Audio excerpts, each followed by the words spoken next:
Welcome to today's deep dive. Imagine putting the creator of the universe on trial for breach of contract.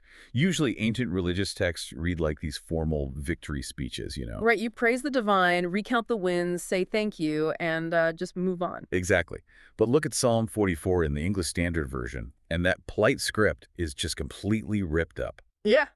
Okay, let's unpack this. It starts out sounding like a standard historical victory lap, but quickly turns into this fierce courtroom drama where the victim is literally putting God on the stand. It's so jarring. It really is. We're on a mission today to explore this emotional whiplash, because the raw emotion here is shockingly modern. It's incredibly subversive. I mean, the authors, a group known as the Sons of Korah, they begin by looking backward at the days of old, verses 1 through 8, when their ancestors secured their land. Right, setting up the glory days. Exactly. And the crucial mechanism here is how thoroughly the text strips away human agency.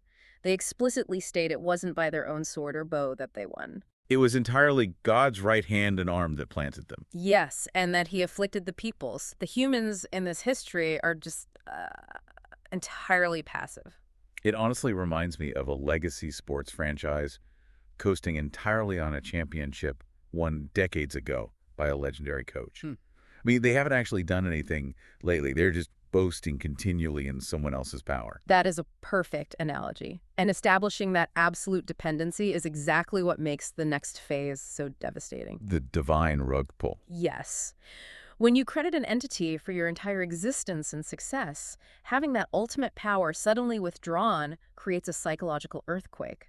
In verses 9 through 16, the tone abruptly shifts to absolute disgrace. They say they've been scattered like sheep for slaughter. Right. I'm really hung up on the specific imagery they use there, though.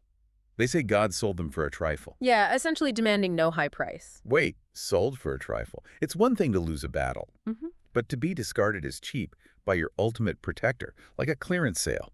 How does a community even begin to process that level of betrayal? Well, it's brutal. Pulling from the footnotes, they've literally become a laughingstock, resulting in a shaking of the head among the surrounding nations. It's a complete dismantling of their identity. Which completely shatters the established rules of ancient theology, because back then, the standard trope was simple cause and effect. If an army is defeated, it means the people sinned and the gods are punishing them.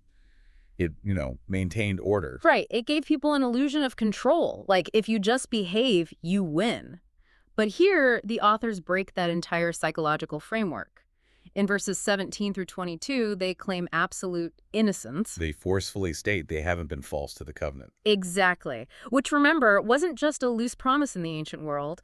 A covenant was an ironclad legal contract. They are saying they upheld their end of the bargain. It's like getting publicly fired for cause when you're undeniably the most loyal, high-performing employee in the company.